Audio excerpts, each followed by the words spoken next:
चंद्रशेखर आजाद ने देर रात लाइव आकर देश के प्रधानमंत्री से बड़ी अपील की है। उन्होंने कहा कि भारत के प्रधानमंत्री की कुर्सी पर बैठे मोदी जी से भारत का जिम्मेदार व जागरूक होने के नाते मैं आपसे पूछता हूं कि भारत के मुखिया होने के बावजूद आप चाहे तो इस देश में जन्मजात श्रेष्ठता, जातिवाद, छुआछूत, जाति आधारित अपमान, धार्मिक स्थलों पर जाति विशेष का कब्जा, जाति तिरस्कार के खात्मे और उसका 100% अनुपालन करने की घोषणा कर दे तो मुझे पूरा भरोसा है कि आप में अंध आस्था रखने वाले लोग ही इस बात को मान ले तो समतामूलक समाज बनने में देर नहीं लगेगी। उन्होंने कहा कि अयोध्या में राम मंदिर बन रहा है, हम इसका सम्मान करते हैं, लेकिन क्या इस देश में गरीब बस्ती को उजाड़ा जाएगा? क्या किसी के परिवार को घर से बेघर किया जाएगा?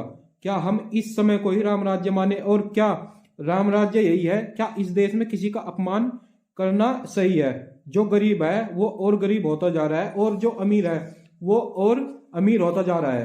क्या यही इस देश की परिभाषा है? मैं आपसे पूछना चाहता हूं कि गरीब परिवार को कब 2 वक्त की रोटी सही से नसीब होगी और बेरोजगार युवाओं को कब सरकारी नौकरी मिलेगी?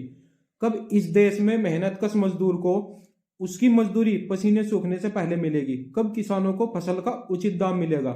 उन्होंने बहुजन समाज को आगाह किया कि या तो एकजुट हो जाओ, नहीं तो आप इस देश के शासक कभी नहीं बन पाएंगे। उन्होंने कहा कि देश बहुत ही कठिन दौर से गुजर रहा है, लेकिन उसको सही किया जा सकता है।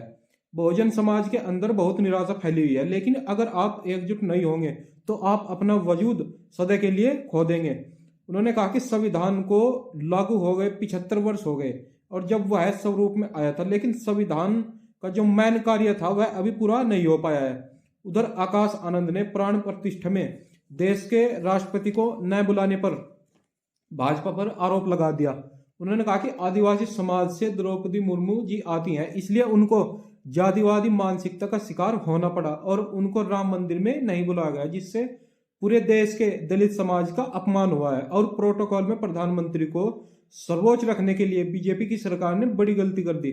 राष्ट्रपति का राम मंदिर प्राण प्रतिष्ठा में न जाना कहीं ना कहीं बहुजन समाज ठगा सा महसूस कर रहा है। अगर आपको भी लगता है कि इससे राष्ट्रपति का अपमान हुआ है तो अपनी राय हमें कमेंट में दे और वीडियो को ज्यादा से ज्यादा शेयर करें और चैनल को सब्सक्राइब करें, जिससे बहुजन समाज में एक नई जागृति उत्पन्न हो सके।